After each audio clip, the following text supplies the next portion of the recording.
Madam आपका order. और 90 बेटा तू। जी कौन? जी मैडम आपका ऑर्डर है। जी लाइए, कहाँ पे है? अभी देता हूँ मैडम।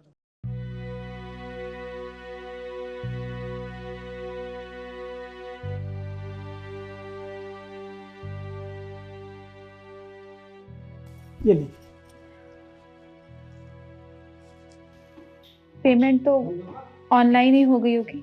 हाँ मैडम, पैसे ऑनलाइन। ठीक है। मैडम सुनिए, मैडम आप कहीं तो 10 मिनट में मोबाइल चार्ज कर लो। मुझे कई जगह जाना है और मोबाइल में बैटरी नहीं है। अंकल जी, अगर इमरजेंसी है तो आप कर लीजिए चार्ज। आइए।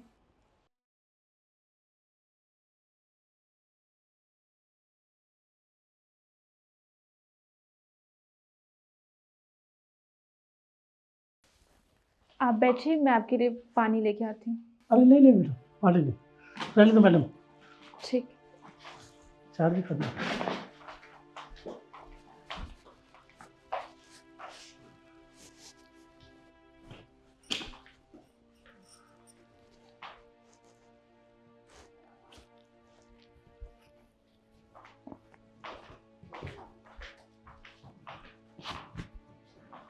वैसे चाचा एक बात बताइए, वो क्या है ना कि बाहर इतनी गर्मी है और आपने अपना मुंह ढका हुआ है, ऐसा क्यों?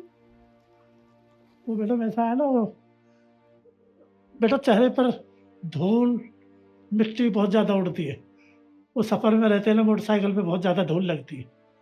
तो गाड़ियाँ जाती आती रहती हैं और हमारा तो काम ही ऐसा है। वैसे बेटा एक बात बताओ, ये चोट कैसे लगी आपके हाथ में? और ये यहाँ चोट के निशान है। कुछ नहीं, वो क्या है ना कि काम करते हुए मेरा पैर फिसल गया था और मैं गिर गई थी। ये पैर फिसलने की तो चोट नहीं है बेटा, ये तो कुछ ऐसी चोट है जैसे किसी ने मारा हो, पीटा हो। नहीं नहीं चाचा, आप ज्यादा सोच रहे हैं, ऐसा कुछ नहीं है, बस मेरा पैर स्लिप हो गया था। नहीं नहीं बेटा, ये ऐसी चोट नहीं है। ये तो कुछ ऐसी चोट है जैसे किसी ने मारा हो, पीटा हो। ये नील पड़ रही है चेहरे पर भी, हाथ में भी, ऐसे नहीं। ये एक्सीडेंट की चोट नहीं है बेटा। देखो, आप छिपा मत करो बेटा, घबराने की बात नहीं है। मैं भी एक तुम्हारे बाप जैसा हूँ, तो मेरे से छिपा मत कर बेटा। बता दो जो क्या बात है। जी अंकल जी, आप सही बोल रहे हैं। ये कोई चोट लगने के निशान मेरे पैर स्लिप होने से नहीं आए हैं। ये तो मेरे कर्मों की सजा है जो मुझे आज मिल रही है। मैं मैं एक लड़के से बहुत प्यार करती थी और उसके साथ शादी भी करना चाहती थी। इसलिए मैंने उसे अपनी अपनी फैमिली से मिलवाया, अपने घर लेके आई। लेकिन वो किसी को पसंद नहीं आया। पापा ने तो साफ साफ मना कर दिया कि मैं तेरी शादी इससे नहीं कराऊंगा। फिर फिर मैं बहुत डर गई थी, मुझे बहुत बुरा लगा कि अब मैं क्या करूंगी। फिर हमने हमने डिसाइड किया कि हम यहाँ से भाग जाएंगे और कुछ टाइम बाद वापस घर आ जाएंगे और कुछ टाइम बाद सब लोग सब कुछ भूल जाएंगे, हमें अपना लेंगे। और फिर मैं उसके साथ भाग के यहाँ आ गई। आपको पता है, मेरे परिवार वालों ने मुझे बहुत रोका, बेटा ऐसा मत कर, वो लड़का अच्छा नहीं है, वो तुझे कभी खुश नहीं रखेगा, उसके साथ मत जा। लेकिन वो तो मैं थी जिसने उनकी एक बात नहीं सुनी। आपको पता चाचा, मेरे पापा वो वो पहली बार मेरे सामने इतना रोए थे। उन्होंने मेरे सामने हाथ भी छोड़े कि बेटा बेटा मत जा उसके साथ, वो अच्छा लड़का नहीं है। लेकिन मैंने उनकी एक बात नहीं सुनी और भाग के यहाँ अनजान शहर में आ गई। कुछ टाइम तक तो यहाँ पे सब कुछ अच्छा चला, सब कुछ ठीक ठाक था। कुछ टाइम बाद अचानक से ये रात को पी के घर आने लगे और मुझसे बदतमीजी करने लगे। इनका बात करने का तरीका ही बदल गया और देखते ही देखते इन्होंने मुझ पे हाथ उठाना भी शुरू कर दिया। मेरी बात ना कान खोल कर सुन ले। अगर आज के बाद तूने मुझसे बिना पूछे कोई काम किया ना तो तेरा वो हाल करूंगा जिंदगी भर याद रखेगी, तू समझी?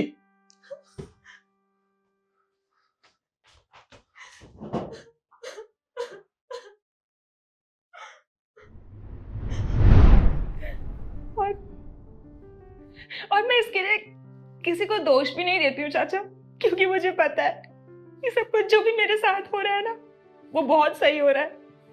मैंने अपने माँ बाप का दिल दुखाया है। मैंने तो सोचा ही नहीं कि मेरे जाने के बाद मेरे पापा की समाज में कितनी बदनामी होगी। आपको पता है मेरे पापा ना बहुत इज्जतदार इंसान है, बहुत खुददार है।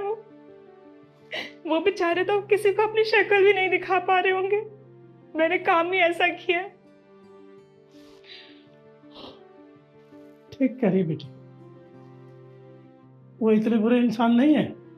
वो भी तुम्हारे बारे में सोचते होंगे, लेकिन ठीक है, गलती हो गई तेरे से।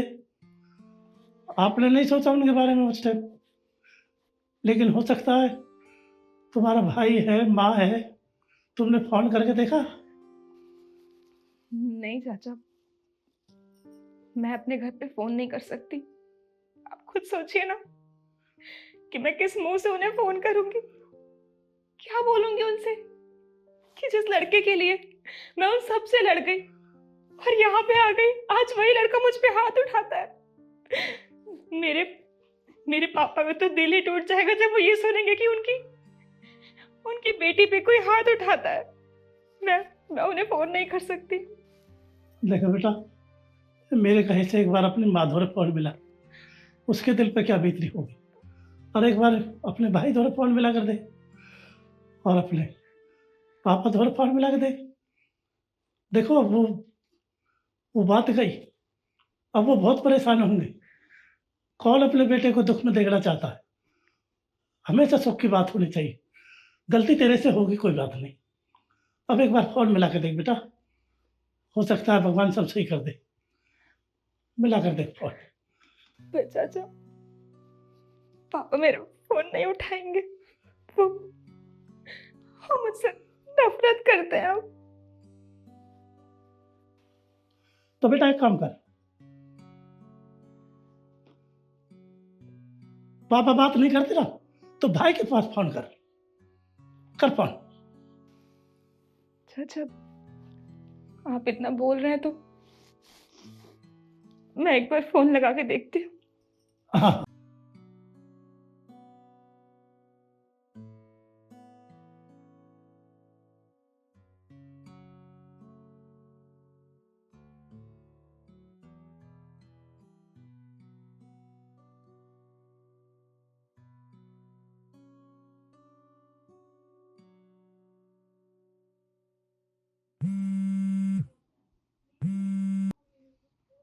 हेलो, कौन? हेलो भैया, मैं नव्या बोल रही हूँ। व्या, बहन तू कैसी है? कहाँ है तू? इतने टाइम बाद तेरा फोन आया है। तू ठीक है? नहीं भैया, मैं बिल्कुल भी ठीक नहीं हूँ। देखिए, आप जहाँ कहीं भी है, बस आप जल्दी से यहाँ पे आ जाइए और मुझे यहाँ से ले जाइए। मुझे पता है मुझसे बहुत बड़ी गलती हुई है, पर मुझे यहाँ नहीं रहना। आप मुझे यहाँ से ले जाइए। बहन, तू बिल्कुल भी चिंता मत कर। अभी तेरा भाई जिंदा है। तू जहाँ भी है ना, मुझे वहाँ का एड्रेस भेज। मैं वो एड्रेस पापा को भी भेजता हूँ। हम दोनों तुझे लेने आते हैं, ठीक है? जी भैया, मैं अभी सेंड करती हूँ, पर आप जल्दी से आ जाइएगा।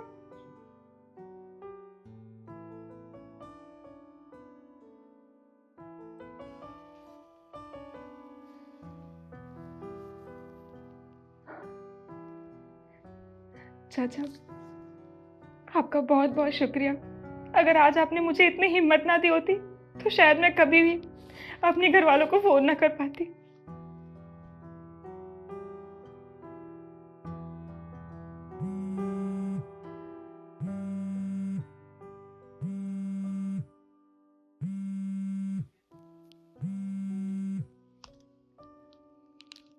हेलो बेटा। हेलो पापा। पापा, वो नव्या बहुत मुश्किल में है। बेचारी के साथ पता नहीं क्या हुआ है। इतने समय बाद उसका फोन आया है। मुझे उसकी बहुत चिंता हो रही है। मैं आपके पास एक एड्रेस भेजता हूँ, आप मुझे वहां पे मिलिए। और हमें किसी भी हालत में मेरी बहन को वापस लाना होगा। मैं लाता हूँ, मैं अपने साथ ही लाता हूँ बेटा। हाँ हाँ हाँ, ठीक है बेटा।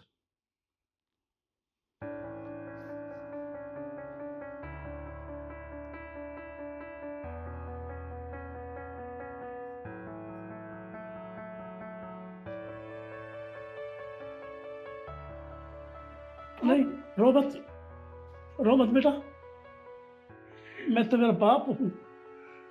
अरे मुझे पहले ही पता था, जब तूने हमारी नहीं मानी थी ना, तो उसका फल है ये बेटा, हो जाती है गलती। अब चल मेरे साथ।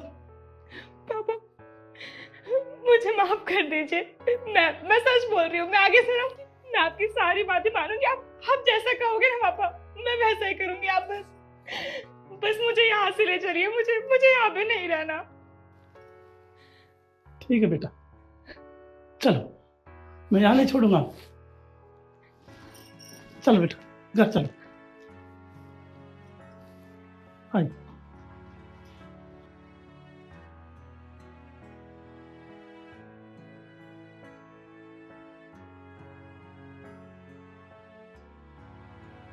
चल, अब एक मिनट नहीं रुकना है। चलो मेरे अच्छे बेटे।